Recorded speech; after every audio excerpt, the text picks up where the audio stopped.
We're gonna do a song that you never heard before. The volume.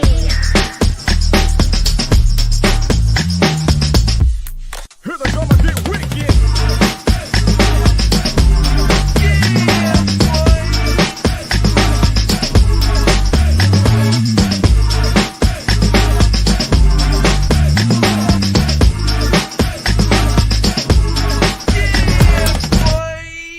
Here we go again. Ace Kennedy and my brother from another mother. What's up, bro? Man, I'm cooling, bro. Been cooling, dog. I had a pretty good day today. I didn't do much, but it was still good though. Yeah. I had a decent work day, so to speak. It's funny because for the last 2 days they've been interviewing for a position up at my job. And so, you know, everybody that's been up there interviewing has been kind of like just zoned in, and you know what I'm saying, and nobody wants to provide feedback on how they think they did. It was interesting, but nah, I've been chilling because so it's internal people applying for the position. Yeah. I can't get into specifics, but yeah, it's an internal position kind of thing. And so, you know, a couple of people that I know were interviewing for it. It's funny because they all talked to me, but nobody like really provided any feedback. So I was like, all right, I respect y'all space. I ain't gonna ask no questions because I'm chilling. I'm telling you, bro. Sounds like management positions, huh? No, nothing like that. Like I said, can't really go into detail, but it's not nothing like that. But it's funny though, because since I stopped training, bro, I ain't cared about nobody's stuff but mine. Like, don't ask me no questions about nothing that ain't got nothing to do with my stuff. If it's about somebody else, I don't know nothing about it. Yeah, that's crazy, man. Yeah, man. No, so you know it's funny for me though, man. It's been we've had our weather turnaround here lately, where yesterday we had about 65 degrees. Today was right around like 75 degrees. I think we officially kind of turned the corner on this cooler weather out here though, man, which is dope. And so yeah, man, got a chance to take my girl Billie Jean out 2 days in a row. Got a chance to hoop, and so yeah. It was a real good day today though, man. I did a lot of little tightening up of some things though, man. So yeah, it's been real cool. Yeah, bro. Hey man, well, listen, let's get this music going though, man. We got some things to talk about on over here, Holmes.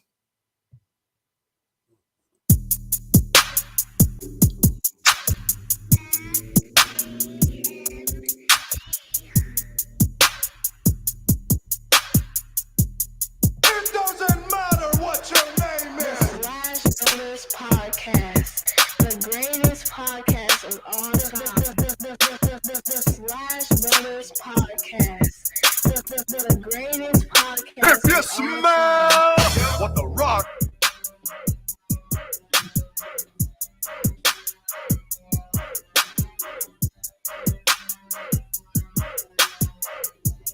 It doesn't matter what your name is.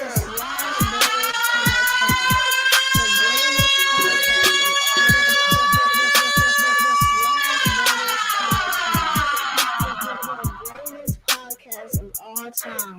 Yep.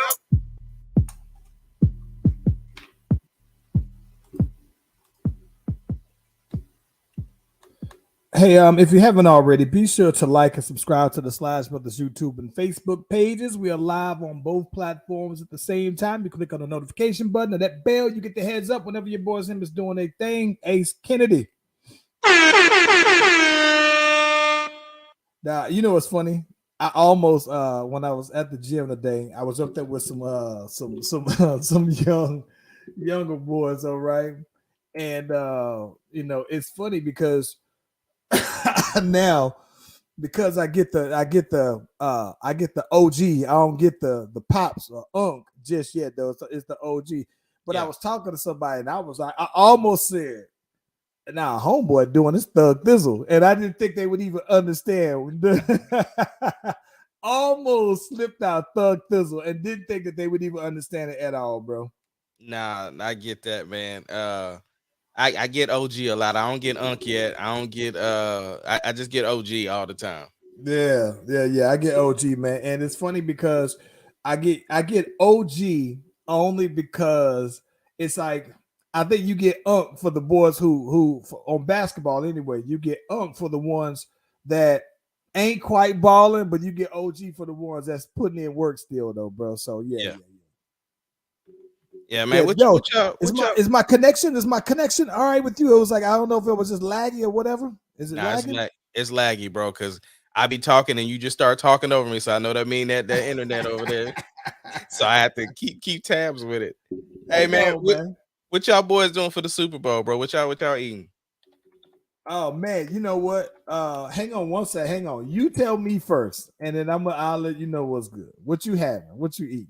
All right, so I've been requested to have nachos, hamburgers, and little smokies. And then I personally just want to make a personal pizza. Like I want to make a homemade pizza, not a personal pizza, but a homemade pizza. I don't know why I want to do it, but yeah, I think that's what's on the menu. And I think, if I'm not mistaken, I think some of the kids are coming over to watch the game. I know Sarah might pop in and out. She might watch the halftime show or whatever, but I don't know how invested she gonna be in the commercials and stuff like that. But Yo, so you know what's funny?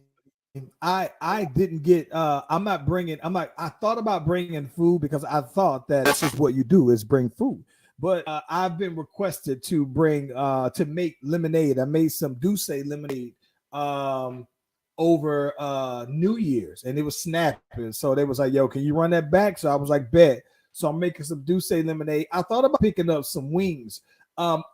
Randomly, right? Randomly, and this might have to go on my funeral arrangement list, bro. Um Publix. I told you Publix got the good Publix tea, right? The raspberry tea. And everybody out here knows it ain't that big. People easily go to Publix bakery for cakes, wedding cakes, whatever cakes, right? Birthday cakes, their cakes is good. Well, I didn't realize that their wings are as good until when I got some. I got for New Year's. I got like a big like it was like 20 Nashville hot wings, and then I got 20 of their regular hot wings slapping, and I was like, man. So I thought about picking up some wings. But you know, we sliding over to the homie Courtney's crib. I saw Courtney checking in on there. Appreciate that always. But I saw him chime in on here as well, though, because he subscribes from the YouTube page, so he gets the notification whenever your boy's name is going live. But I mean, we doing it over his crib though, man. So I'm excited though, man. Not did you hosting already this year. did you already say who you was going for at the Super Bowl? I'm not. You know what? To be quite honest with you, I'm not really rooting for anybody. I just hope that the game's good. I hope that the game is high scoring. That's all I really want. I like if I want to see a game that's in the 30s. I want to see a score of 38, 35, and I'd be happy with that. I can dig it. Nobody. My cousin don't play for the Chiefs no more, so I don't have a dog in the fight. Yeah, I don't know, man. I don't know. Listen, before we get into all the other stuff, since we're talking about football, though, man, have you been at all keeping up with Aaron Rodgers and his whole off-season stuff and everything, bro? Not really. I mean, I saw him on Pat McAfee, and he was just basically saying like he still don't even know whether or not he even wants to play football anymore. But then he also was like, I got to see what the Packers is even talking about. Like he just real up in the air. Like, look, I'll make a decision when I make a decision. But I did start to see a little bit of rumor stuff float around that it's looking like he might be going to the Raiders. So it looked like they just gonna be swapping quarterbacks. It looked like Derek Carr gonna be going to the Packers, and then the Raiders will pick up Aaron Rodgers. So it just look like a swap. What's interesting to me is that I think if you get rid of Aaron, this is my thing. I think if you get rid of Aaron Rodgers, right? I don't think that I think that for them, I think that they're ready to see what Jordan Love actually looks like in the game. I think that Jordan Love is ready. So I don't think that they get Derek Carr. To be quite honest with you, though, bro, here's what I think. This is what I think would happen. What I might even like to see happen, right? I think that what makes sense to me transactional. Hey, New Orleans Saints, we need a quarterback. And Derek Carr is way more serviceable than Jameis Winston, way more serviceable than Andy Dalton. So the Saints pick him on up, you know what I'm saying? Or since they already know that you going to let him go or something, we figure out a way. So Derek Carr comes to the Saints. Jordan Love stays. And it makes sense to me that Aaron Rodgers, because he got Devontae on over there, that he go there. It's funny because he won Pebble Beach golf thing. I think I don't know if it's a celebrity tournament or whatever though. And the whole time they had been, talking and asking the fans about where he's going to play it. And you can tell that just typical Aaron Rodgers. He was eating it on up though, man, eating it up. And it was almost like a way for him to stay in the headlines without him saying it, because then it's just him. Oh, I'm responding to fans and whatever. But it's just he is so unnecessary though, bro. Like he's so extra to me. And I'm thinking like, bro, listen, you're about to go ahead and get $50 million, I believe, $50 or $60 million on your contract next year. Like, who do you think is gonna believe that you're thinking about retirement, right? And then he says something today about he's about to go ahead and go into like a isolation cabin. It's just like for a few days where it's just him. And I'm just like, bro, it's always something with Aaron Rodgers. Last year, he told us, lastly, you said you be on the mushrooms and you on them hallucinating drugs. Right now, you saying this, like it's always something, and I'm thinking like, bruh, just retire already, or just shut up to me, like, bro. I'm like so tired of it, bro. Well, there's a lot of quarterback drama, bro. I'm gonna throw this one at you. So, the new report is that Team 3 for Russell Wilson ain't gonna be allowed in the building with the boy Sean Payton. He said, "Hey, Team 3 is out." He said, "Listen, I ain't never heard of that weird stuff before. That's new to me. It ain't happening under my watch." So that, to me, because I mean, I guess he's like, look, that's supposed to be his performance team, but as far as I'm concerned, he ain't performed very well. So what do you need him for, right? So let me ask you this: what would you think about Denver giving up Russ to y'all, and then they get Derek Carr? I'll take him. Listen, I will take him. I would take Team 3 too. Right now and take. Listen, I don't know. Okay, it's Team 3 Sierra. I would take Sierra. You can give Sierra an office. It ain't got to be a big office. You can give Sierra a little office up in there for her little future to come in. Yeah, but you're talking about Team 3 is consistent of like his masseuse, his quarterback coach. He got his whole team. If Tom Brady didn't get that, though, he shouldn't get it, to be honest with you. And Tom Brady was winning, and that was it. Tom Brady and them had issues with they had an issue with Tom Brady's personal trainer, the guy when he his TB12 method. They had a problem with him being on the field as often and having access though, and that's when they were winning championships. So it's like Belichick did, but Tampa didn't. And they said that even at Tampa though, Team 12 was helping other players too, but they say Team 3 they just be all on Russ and that's it. So it's almost like having an extra medical staff, I think. Yeah, the bad part about it to me is that they make it seem like, and I never would have thought this though, bro, but they make it seem like Russell Wilson is so selfish, bro, or like they really do. It just for some reason they just paint him so much like unlike what I would have thought. Like almost like he flosses it that he's different or that he got it like that and that's just not the quarterback kind of way to do things and everything like that. Usually quarterbacks a little bit more politically correct about things and all that other stuff though, bro. But they really have been digging into him about that though, man. Bruh, I don't know what it is. I guess I've been drinking your Douce lemonade or something, bro, because I have a vision. I'm having reading between the lines. You read it between the lines, bro. Why is it that Tom Brady taking care of his body is this generational thing that we've never seen before? He's beaten Father Time, But when Russell Wilson tries to take care of his body with Team 3, it's a problem. I'm gonna tell you the reason why it's a problem. It's only a problem because Tom Brady was winning championships.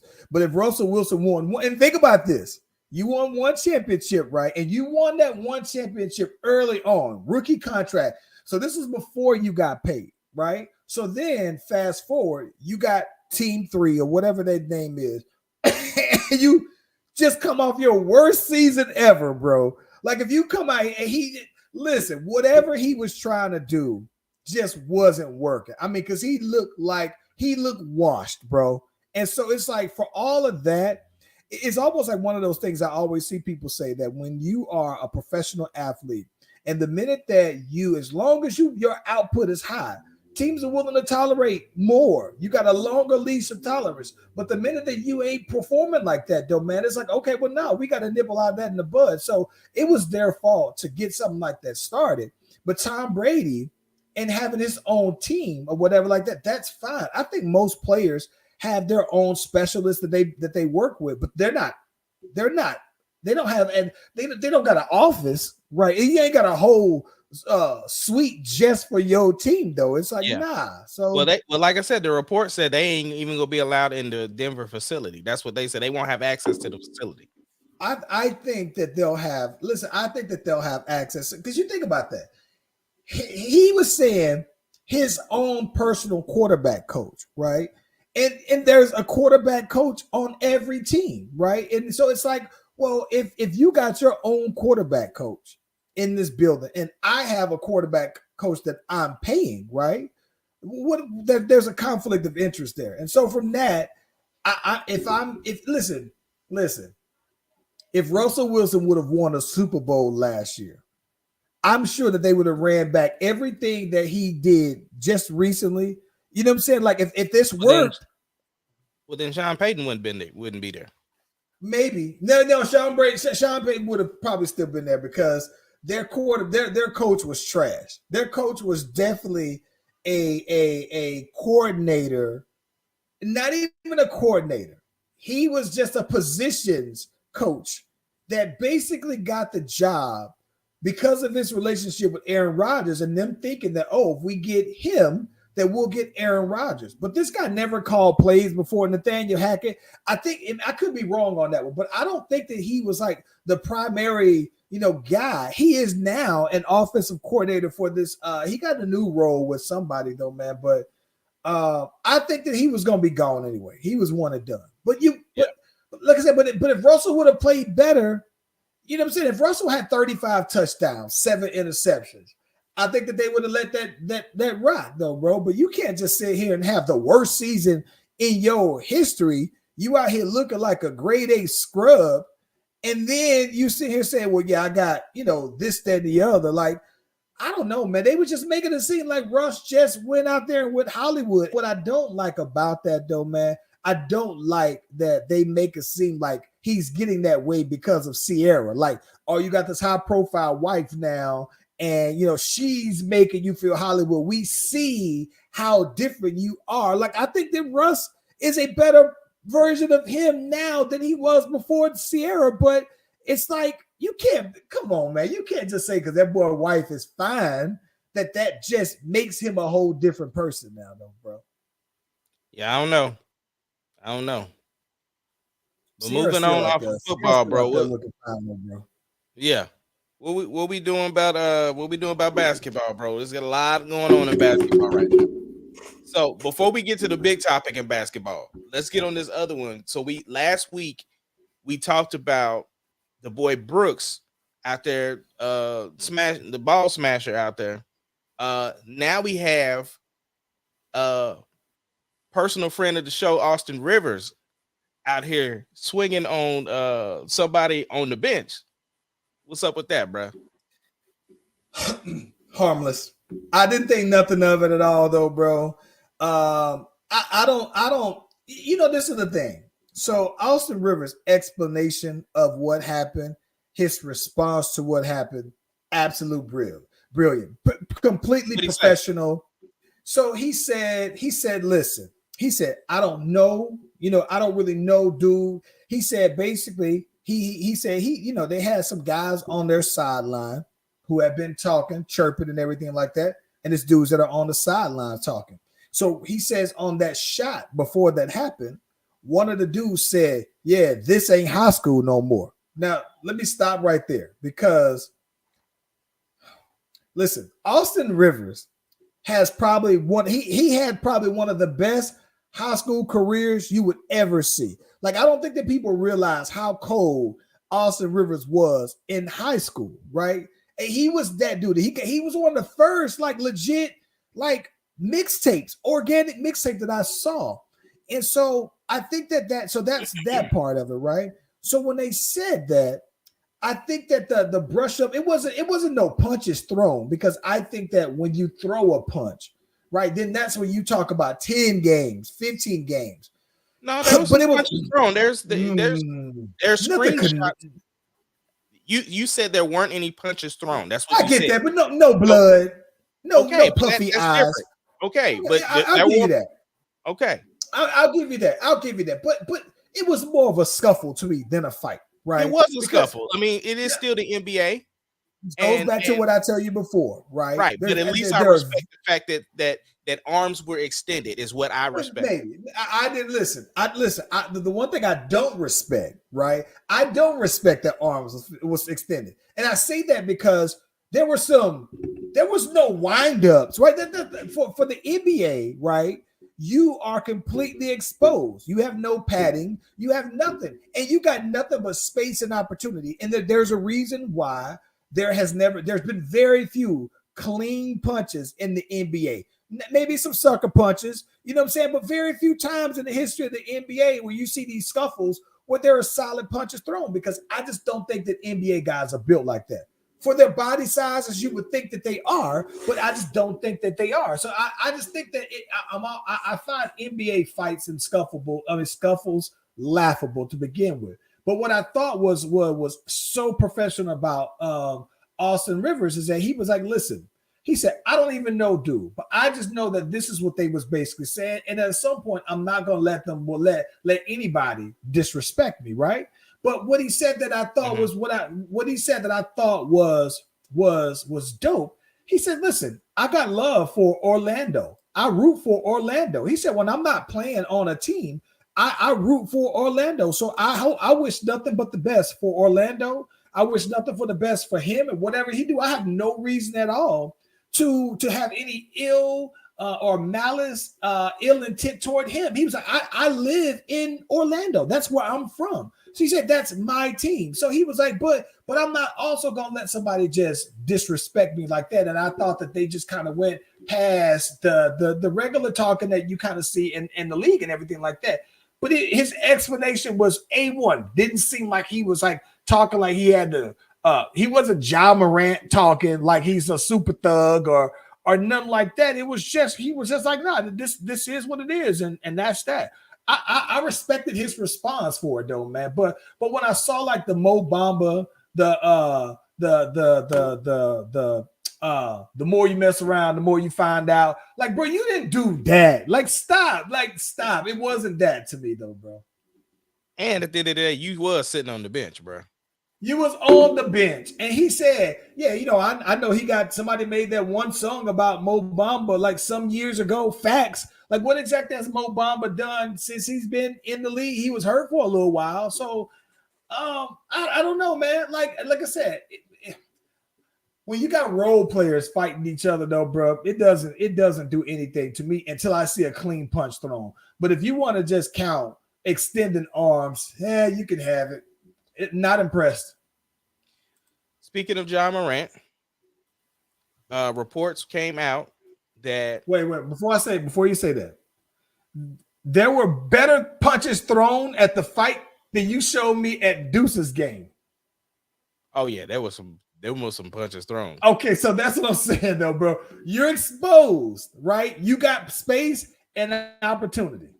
Right, but the difference was there was a bunch of hands thrown at Deuce them game, whereas at this game they were trying to break it up. You know what I'm saying? Like immediately after the 2-second kerfuffle, then whereas at the other game they was a many hands being thrown.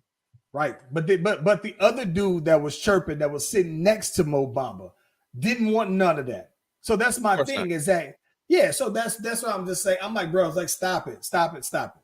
I wasn't trying to compare the two. We knew how that would have turned out. Yeah, but I'm just saying We talking about NBA versus college too, though. But my point though, right, is that when you're talking about on an NBA court or on a basketball court, there is nothing that prevents a good punch unless you just aren't built for that. No, I get that, but that's what I'm saying. You talking about NBA professional versus high testosterone teenagers, different. Nah, They don't think not a past. difference to me. It is a difference. You talking about professionals versus college athletes who don't think past tomorrow. It's a big difference. Nah, them hands should be rated for everybody. Rated E for everybody. Speaking of Ja Morant, there's reports came out that supposedly some people in his entourage pointed lasers at referees. The NBA came out, did their investigation, and said that there's no way to tie that actions to Ja Morant's people. But people are looking real spicy at Ja right now. What you got to say about it for Mr. 200 million? But it's bigger than that. Actually, it's bigger than that. They were saying that it wasn't that he was pointed at referees. He was pointing at the other team, at the Pacers, right? So he's getting into it with the Pacers, and then they basically say, "Oh yeah, they was talking his, oh you don't want to smoke. I really do this. Yeah, that's the young boys say, right? I do this for real. I'm really about that, right?" And they were talking that, and the boys was just looking at him like, "Nah, you ain't about that." Basically, though. So after the game, they said Ja Morant now basically is in a car that Ja Morant was in, and these boys are talking about these red lasers that they were pointing at the Pacers bus and players. They said, "No, them guns. Them ain't just them ain't pins. Them ain't beans. This is them." So then the question is, what the hell is Ja Morant doing in a car full of dudes with guns? One, but then why are you pointing these at players, right? Because God forbid, the worst case thing happen is someone accidentally fires a gun off, right? So now let's say it could be a couple things. Someone shoots Ja Morant in the car on accident. We've seen worse. We've seen Plexico Burris shoot himself, right? We've seen what happens, a gun go off and someone from the Pacers how do you explain your $200 million point guard, all-star, potential face of the NBA, potential face of Nike, right, being involved with a gun going off at the direction of another NBA franchise? Like, how do you explain that though, bro? Oh no, I get it. It is bigger than that. But again, like I said, the NBA's according to their investigation, they said they can't connect the two. So I would say if whatever, because I wasn't there, you wasn't there, nobody was there. But according if said report is true or what have you, he got off with this one. And hopefully it's a learning experience. His team will get with him and holler at him like, yo, you're gonna have to figure it out, bro. The problem that I think that people have, bro, is that I watch Ja Morant every single chance I get. Mm-hmm. And Ja Morant does come across like he want.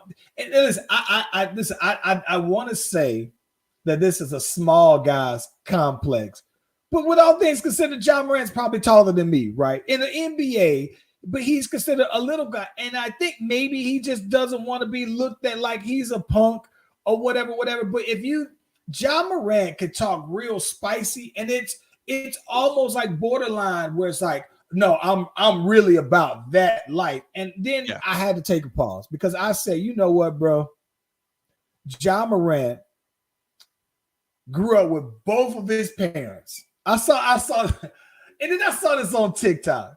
Somebody did the Eminem 8 Mile thing on Ja Morant, and I died laughing because they said, no, they said Clarence grew up with both his parents, and he went to this private school. And I died laughing because they said that Ja Morant went to a private school and Ja Morant grew up and his daddy loved him. His daddy's in all his games. Like, you don't gotta be that, bro, and it's okay. Like, it's like, do you know how that would be like, dude? That would be like if Landon, right? If Landon just thinks that if someone told me that they just thought, yeah, that boy Landon was just talking like he just super thug over here. But you know how like damn embarrassed I would be at his as his daddy. Like, nah, you gonna get these bars, super thug. I get it, man. I'm disappointed in it though, man. It's because it's so unnecessary though, bro. But at the same time, I'm just like, I just don't.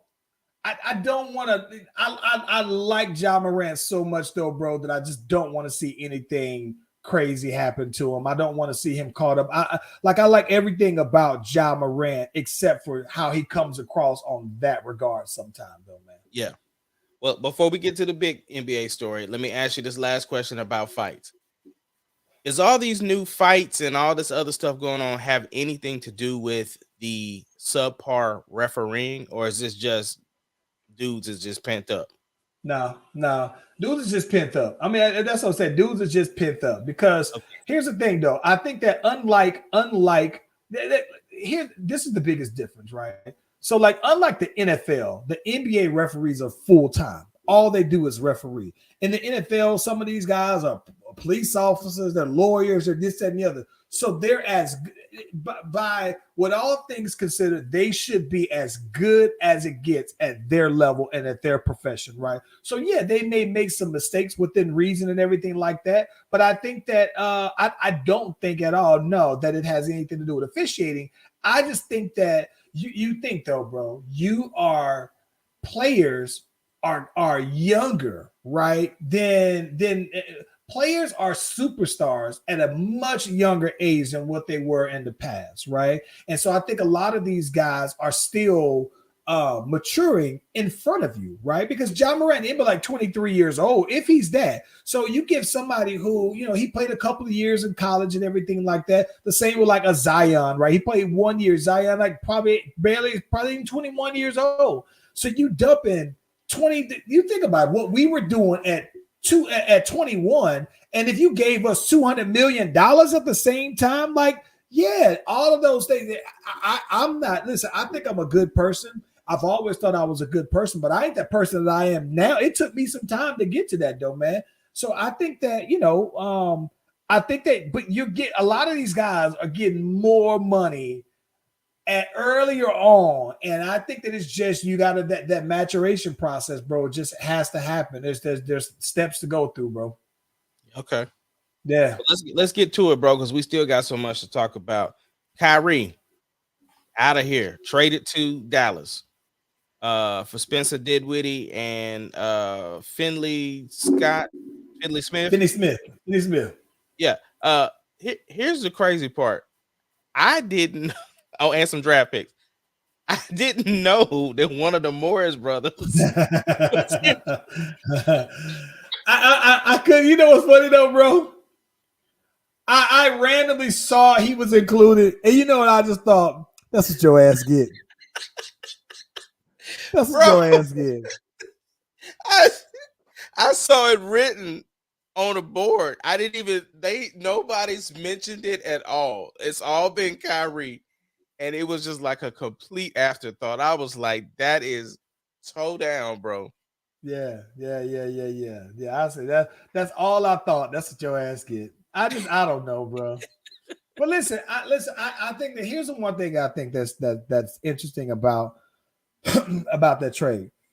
I think that listen, I think if you're the Nets, I look at this a couple of ways, right? So the Nets, they Kyrie, they were talking like his preferred destination was the Lakers, right? But if you're the Nets and you just been basically talking real crazy, you've been so unpredictable. I'm not trying to help you, like, and so that's why when they were like the dude, their owner Joseph Tsai, they was like, yo, we just because we know we gonna try to, you want to go there. That's exactly where we're not gonna trade you. So I got that part right. Oh, I like the petty, right? But I think that the part that's interesting to me, though, bro, is that I've always told people, man, like, it takes a certain kind of player to play, a superstar player to play alongside with Luka. And maybe Kyrie's that kind of guy. But if you watch the Mavs play, I tell people all the time, bro, like the Charles Venus rules of playoff basketball, right? Especially playing in the finals. You need a 30-point guy, 2 20-point guys, right? And I just don't think that, and this is every single state have to average that. And I just don't think that the way that Luka plays, for him to be great, I just don't think that it's conducive to winning championships, because I think that to have another superstar, this is somebody who needs the ball in their hands as much as to do their thing and to be as effective. And so I think that their issue would always be that, yeah, Luka would get some assists, but you always are going to be relegated to having a bunch of catch and shoot guys. It's why Jalen Brunson thrived when Luka was out. Everybody's numbers are so much higher when Luka is out. And so I wonder, though, now that Kyrie can move because he went from point guard to shooting guard and everything like that. I just wonder how they're going to look, because I don't think that it's just – I think that Luka would have to sacrifice his game, not Kyrie, for it to work. And if he can do that, I think they can make some noise. To me, it was kind of a win-win, because I think that you know for sure you're dead tired of Kyrie, and you think I got to get something for him and get him out of here. I think Finney Smith, to me, is the one that you keep. I think you can still trade Spencer Dinwiddie. Like, to me, if I'm the Nets, I try to package Dinwiddie, and because I've seen him before, I know what he is, I know what he isn't. I try to package him on up, bro, and I'm trying to get like Fred VanVleet out there. I'm trying to see if Pascal Siakam is out there. Like I'm trying to move him on. So I think if you flip him into one of those guys, then I think that you definitely win, though, bro. You win that deal, though. You think you packaging up Ben Simmons and Spencer Dinwiddie to the Heat for Thickums and somebody? If you giving me Thickums and Tyler Hero, or Thickums and Jimmy Butler, it just depends. I think that Miami is trying to keep their core guys and go after them dudes. Like, I think that they'll flip Jimmy Butler. What about Ben Simmons for Victor Oladipo and Robertson or something? Who the hell's Robertson? The shooter over there in Miami. Duncan Robinson. Oh, yeah. Man, listen. Okay, so I'm gonna be honest with you, bro. Duncan it just depends. Like, so if you Miami, you just trying to get from under Duncan Robinson's contract, right? But in the end, like, you gotta say, okay, you know what? Duncan Robinson, Joe Harris, not a big difference between the two. Like, neither one of them is gonna lock nobody down for several plays throughout the game. So I kind of get that, but I just don't know. Like, if you're saying you want to build around KD, right, and that's the goal, I think that you got to have another all-star around KD. And yeah, but I'm saying, look at the way Victor Oladipo has been playing over this season. It's not enough. He's good to have on your team as a third guy. No. I would trade him for Ben Simmons right now. Yes, that's what I'm talking about. I'm not talking about. I'm saying getting off of Ben Simmons, bro. Like, at this point, you gotta try to do whatever you can to keep KD. Listen. Not only do you gotta do whatever you gotta do to keep KD, you gotta do whatever you gotta do to get up off from under Ben Simmons, bro. Like, I'm talking about whatever it takes, though, bro. Like, you might have to. Like, I would trade Ben Simmons in cash. Hey, he go Ben Simmons and he go $25 million along with him, bro. Like this is the thing, bro. I don't know if it's just that Ben Simmons is still physically unable to get it in, or if he's just still mentally unable to get it in. But either way, though, bro, he is not the same guy this year. Yeah. So I don't know, that's where I'm at. But I do want to see, like, when I look at the West, though, man, I think that the Mavs, I do think that with that, with all things equal in the West, I mean, I think that the Mavs gives them a better chance than they had previously to beat any of those, because I think the West is still wide open. I don't see any one team still that I think is any more dominant in the West. And so I think that, having Kyrie gives you more. Well, even the Nuggets, right? I think the Nuggets have been the most consistent, but it wouldn't surprise me if the Nuggets got upset by somebody. Yeah. It wouldn't surprise me. Listen, it wouldn't surprise me, to be honest with you, to see Portland make the playoffs and then the Nuggets lose to somebody like Portland or to the Kings if they make it. I just think that they're good. They're deep, but I think everybody in the West is beatable, bro. Yeah. So we got to move on to the One more thing. Yeah. If you have not, you got to go and watch the heated, awkward discussion with Stephen A. Smith and Jason Williams, though, bro, from this morning. Oh my God. Listen. If that conversation was not on air on that show, oh my gosh, I would have loved to have been a fly in the room for that conversation, bro. Because I'm talking about, I just so happen I don't, because First Take comes on back-to-back hours here. I usually watch Skip and Shannon first, and then I might flip it on over though, man. But bruh, it was so awkward. They were so emotional about it though, bro. I was just like, yeah, it was the petty in it too, when they were going back and forth like little kids. I don't know what it was like when he was like, "No, you wouldn't. Yes, I would. No, you wouldn't. Yes, you would." Yeah, I loved it. I absolutely. But it was awkward though, bro. So yeah, that was hilarious. Even Molly tried to save him because she was like, "Look, I really hope this isn't personal. And are we still talking about Kyrie? Like, and they was going in." He's like, "I know you ain't personal. This ain't never personal. This ain't never personal. It ain't personal. Yeah. Them two. Yeah, it was great. So the Grammys.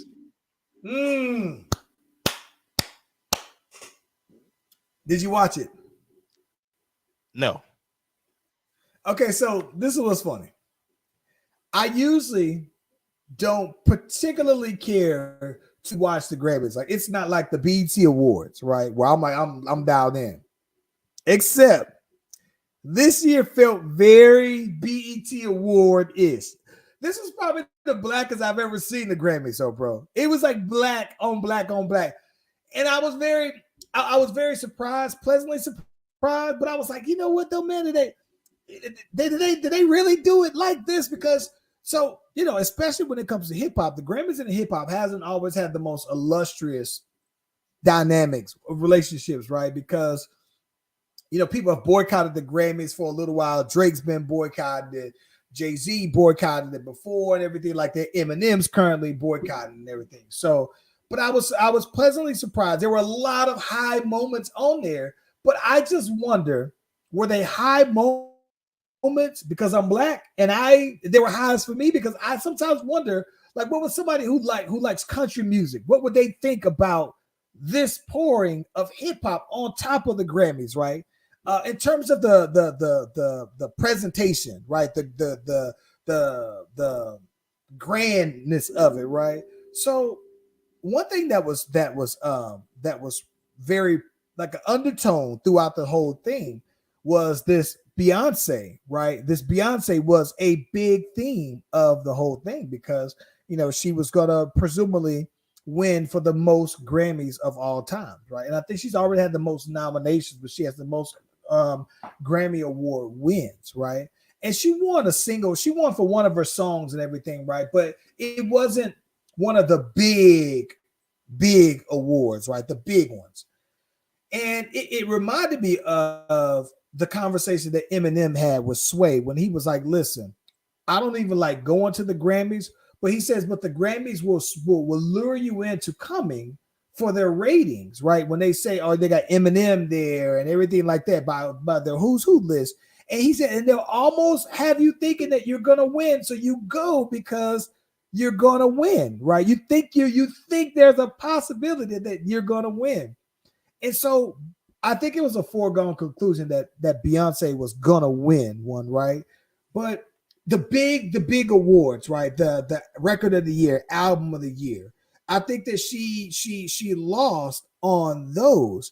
And of course, the Beehive had a lot to say about it, bro. The Beehive has been talking real crazy, and I think that it's going to be quite some time before you see the Carters at another Grammy Award. So I'm glad that the people who were there, who were genuinely, I'm talking about genuinely excited, bro, at meeting Beyonce and being in Beyonce's presence, right? I'm glad that they got to experience that for them, because I think it's going to be a long time before she comes, because she did not win album of the year. That went to Harry Styles. And then for the record of the year, Lizzo won record of the year, though, bro. But let me stop right there. And do you think it's a crime, like the Beehive people see? Absolutely not. That album was not album of the year. Mm. That album wasn't even album of the week when I listened to it. Listen, we are almost prepared to send a delegation of 10 people to have conversations with the Grammy Academy and all the voters to speak to them on behalf of Beyonce, bro, because I didn't think that this was like this. I thought that there were some great Beyonce albums, right? Great Beyonce albums that should have won. This one didn't. I wasn't so mad, but what I do respect the most about this particular album is I do like how much it doesn't sound like all of her other stuff, right?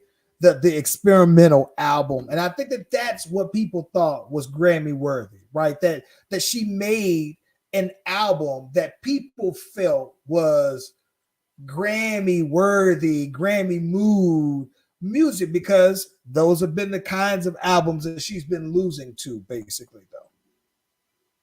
Yeah, but my thing is, sometimes people want to hear what they are accustomed to from an artist, right? Which is why we have that age-old conversation when you hear people say, "Oh, that don't sound like the old insert artist name here." You know what I'm saying?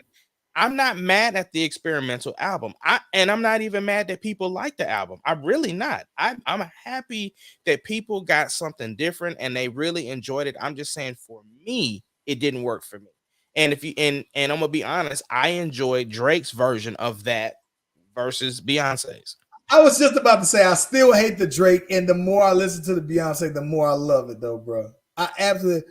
I mean, listen, it would have been a big moment for the Beehive, because she had just announced that the tour is on for the Renaissance album, and for her to have won that would have just been next level for her to finally, break through and break that record. But by winning that particular album of the year, though, man. But listen, and to be honest with you, I've never heard the Harry Styles album before, so I can't even say I'm mad that he won it over Beyonce. I can't. I've never listened to it at all, though. No, I feel that. I did see though that Lizzo just expressed her gratitude to Beyonce, which I thought was dope. I saw that the girl Glorilla, who I'm not particularly fond of, she was like, "Listen, y'all can't tell me nothing." She said, "I might not even take this wig. I done slept in this same wig because this is the wig that I wore when I met Beyonce, though, man." I saw like the girl Coco Jones say the same thing. I think it's dope, man. I think that the one thing that I can say is that what I would love to see more of, like I think that Jay-Z is more accessible to me to other rappers because he has the big Rockefeller a Rock Nation thing that he do every year. I would like to see Beyonce become more accessible. I mean, to other artists anyway, though, man. But that's just me. But I like that. But you were saying other news though about the Grammys. Yeah, before we get into that, you were talking about, so you mentioned Jay-Z. and one of the homies played the drums for him on the for the Grammys. On the God did? On the guy did, yeah. Damian Diamond Johnson, bro, friend of mine on Facebook. He's always doing big things, man. Real cool Oh, dude. But yeah, shout out to he him. was straight Dope performance.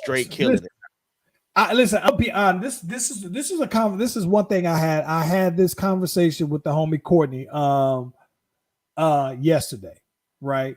And we kind of had this conversation before, but I think the one thing that was great is that Nico was like, "Dang, Jay-Z verse is real long. Like he's been going, going." Some people, I think my Wi-Fi went down for a second, but some people, I hear you. You good? yeah, but some people regard that Jay-Z verse as Jay-Z's best verse of all time. The greatest Jay-Z verse is the GOAT verse. And I said, and there's a lot of Jay-Z verses that I thought were the great.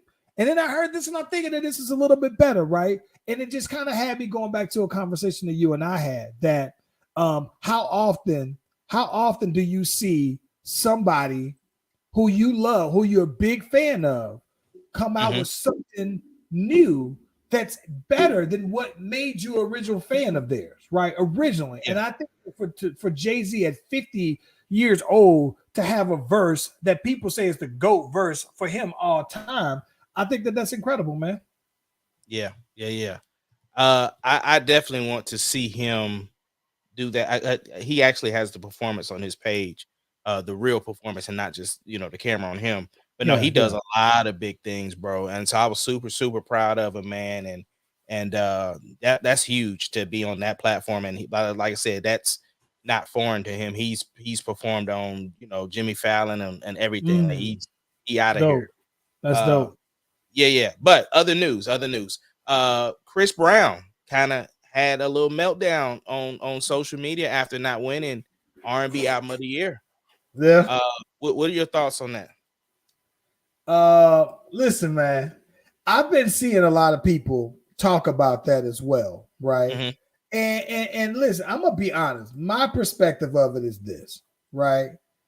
I think at the end of the day, this is Chris Brown album that I think that anybody should be defending. In my perspective, it's not surprising that Chris Brown didn't win this. But here's what's crazy to me.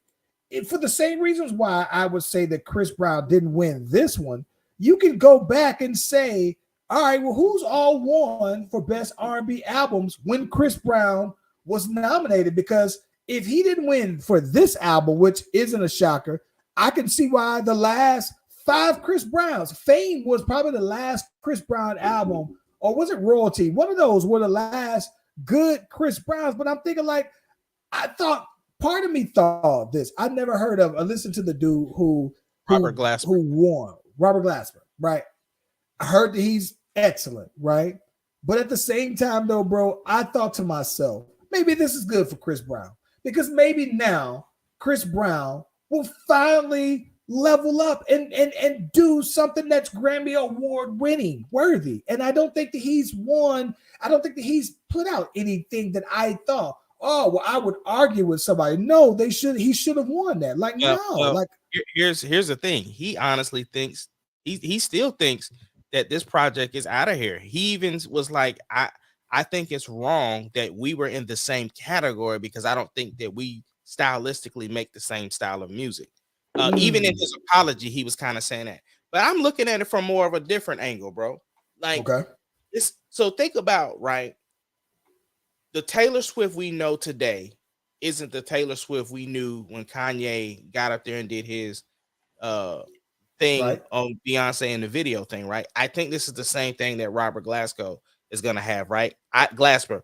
I did not know who this dude was, but now I want to listen to him because so I think that this was a blessing in disguise, not so much like Chris Brown is gonna be Chris Brown. He could put out a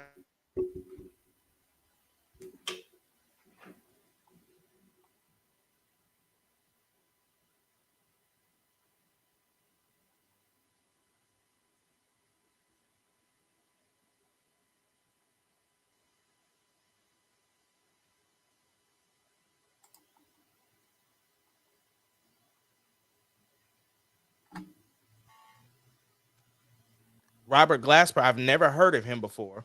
Now I want to hear his music, and so I think there's a lot of other people who don't know who this dude was, and then now they're gonna listen to it, and it's gonna take him to even higher heights. So I think it's a blessing in disguise. I'm happy for him for that regards, right? Because I do agree because now I'm like, all right, let me go check him on out though, right? I think that his streams. Listen, I was tripped out because I don't even think that this dude has 300,000 Instagram followers though, bro. Like me and Nick, we were watching it. We went and looked at his stuff. I was like, yo, he's low key though, right? But I think that this is my thing. If Chris Brown is mad, Chris Brown needs to go back and just listen, if you thought, right? Listen, bro. If Chris Brown thought that this is the best album I ever did, and this is my crowning achievement for all of my music, this one tops it. If he feels that way, bro, I guess I can't really, who am I, right, to say? But I guess in my opinion, just as a fan of his, it's very much a repeat. It's very and listen, if the blueprint works for you to sell out shows, if the blueprint works for you to have the #1 song on Spotify and streaming platforms, if that works for you, that's cool. But I think that if the goal is to win a Grammy or to have what people would consider Grammy quality music, I just don't think that same format that you use it for your popularity of your music works to win a Grammy, right? Like it isn't though, bro. And I'm not surprised that he lost. I mean, if you could have picked any of the other people, and I saw your guy Tank give his explanation of it. And it was almost like he was very supportive of Chris Brown to basically say Chris Brown is the apex of R&B. He is the trendsetter of R&B. So it's hard for me to just sit back and watch him not get his just due. I get that. I totally get that. But at the same time, though, bro, like it's just the I don't know. It feels like the Nicki argument, right? Where Nicki was like, now different. It is different because Nicki was like, why am I being put in the pop category when I'm a rapper? And then you're changing out the music when you want to, basically. I get that part. But almost the expectation of I should have won because of who I am versus what I did. I see that. But speaking of Nicki, I think that it was hella petty. I love me some Nicki, but I think that some fans of Nicki are hella petty because they had the big celebration of hip hop, 50 years of hip hop, right? Mm-hmm. And what was real dope is that it was a real fast montage of all of these hip hop acts from start to finish, from past to current. And naturally, they said before it came on there, it was like, bro, listen, we couldn't fit everybody in here, right? You talking about 50 years, but people were like, the Barbs were like, hey man, how can you even have this without Nicki, right? And some people said, listen, I'm gonna let y'all pass. Y'all ain't have Nicki only because I sit here and watch Big Lotto lose every category. Her and Lotto had their little beef, so they was like, Lotto didn't win, so I'm gonna let y'all have this, but I'm gonna let y'all know y'all missed it. Y'all dropped the ball on not having Nicki.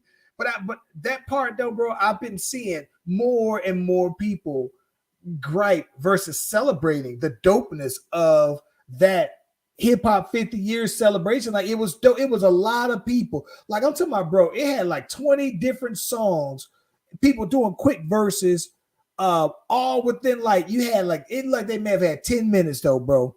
And people still had stuff. Like I saw like Ghetto Boys and them, Willie D complaining about his piece. I saw some people say the Grammy didn't say anything about Gangsta Boo. I think that just like you can't fit everybody in that window, but I thought they did a good job of truly representing old artists to young artists though, bro. So it was dope. Right. That, yeah. No, I get that. I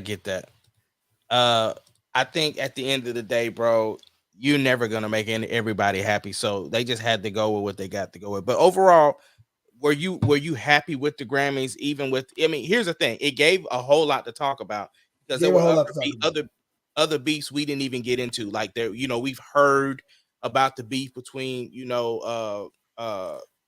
Offset and Quavo. So, Yeah. all of that, you know what I'm saying? But, and then of course we even heard the extended beef between, Offset and Jay Prince. We got to So talk about that. We got to talk about that on Friday because I listen, man. I listen. If okay, so if we got to talk about that, and I want to jump into it, but that's one of those things, though, bro, where I totally understand Offset's perspective and how he might find Jay Prince, how he came about that thing disrespectful, like offensive, like I'm almost borderline offended, not even just on some street stuff, but I can totally see how he just might say, on the real, I find that offensive, you coming at me like that, though, bro. And I like everything Texas, though, bro, but I think that how Jay Prince went about that, not a big fan of it, though, bro.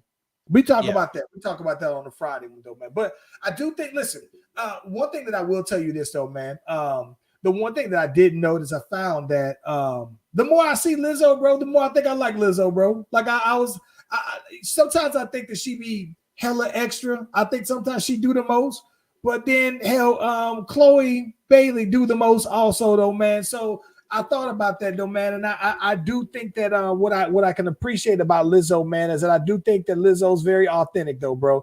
I think that I do find it interesting, though, that she makes her weight more or just as much of an issue as anybody else does.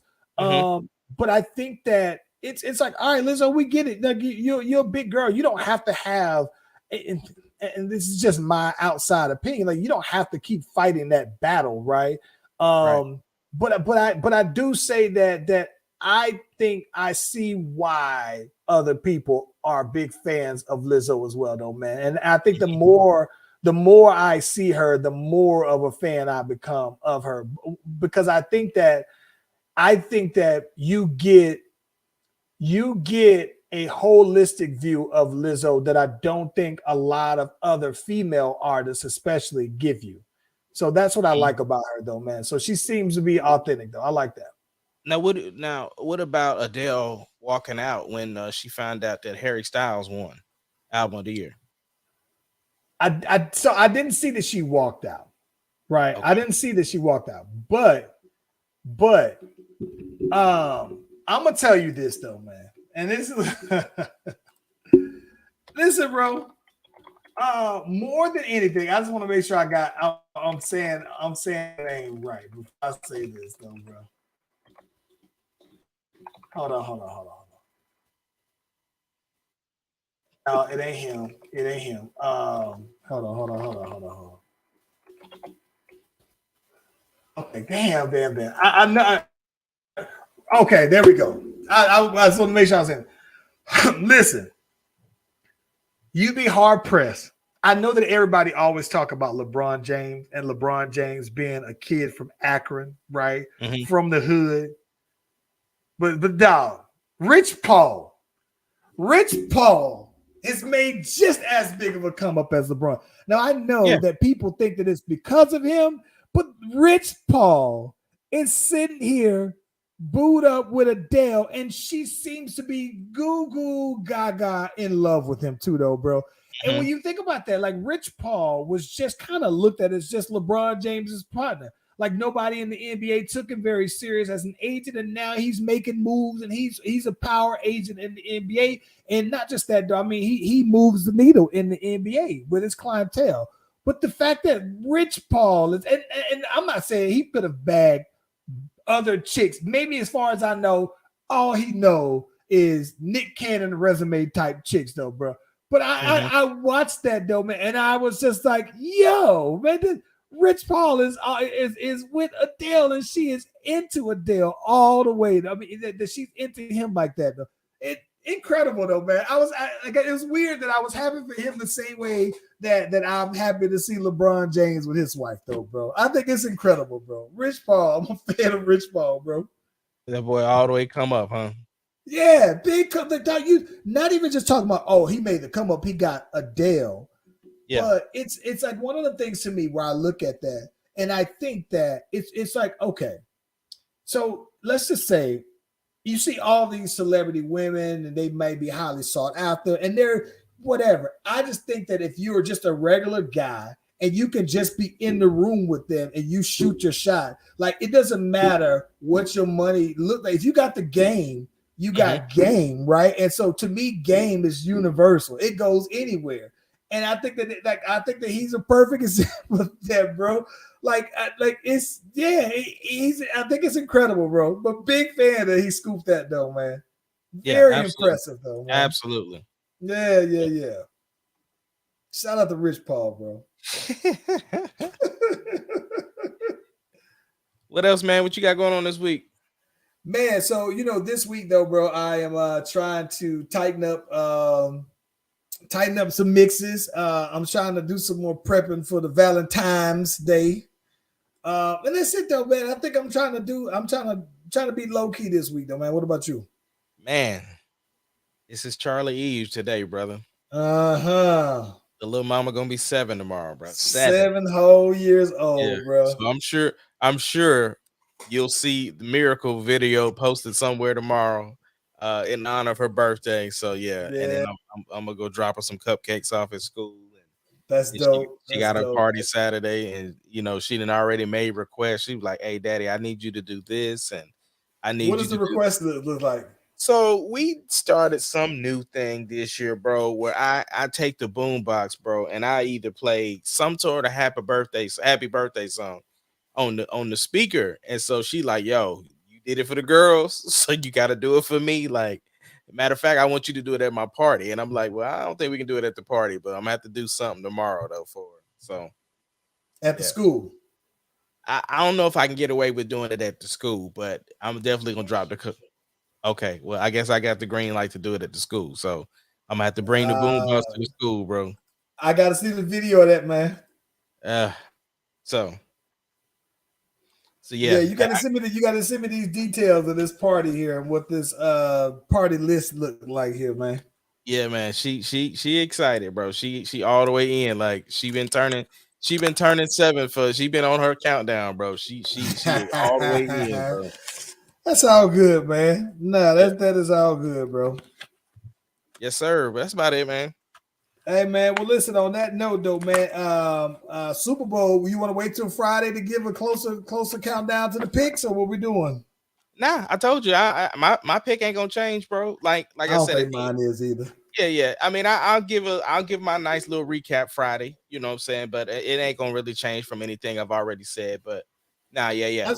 I want a game in the 30s, though, bro. I don't want no teens game. I don't want nothing 10 to 17. None of that. I just want a high scoring game. Yeah. Let's get that music, man. Let's take them home, then, bro. Yeah, and we'll talk about the Super Bowl script leak too. Oh my God.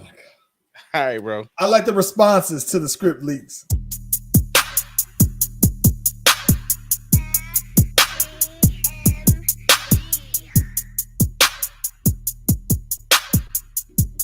It doesn't matter what your name is. Slash Brothers Podcast, the greatest podcast of all time. The Slash Brothers Podcast, the greatest podcast. Can you dig it, sucker?